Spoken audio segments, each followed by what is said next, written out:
মানুষ মানুষের জন্যে, জীবন জীবনের জন্যে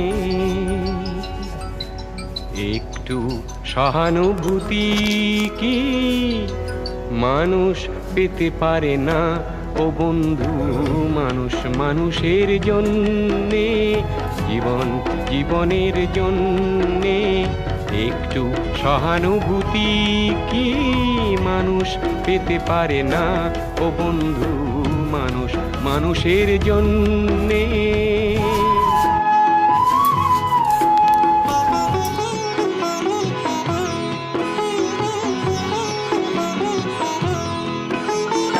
মানুষ মানুষকে পণ্য করে, মানুষ মানুষকে জীবিকা করে, মানুষ মানুষকে পণ্য করে।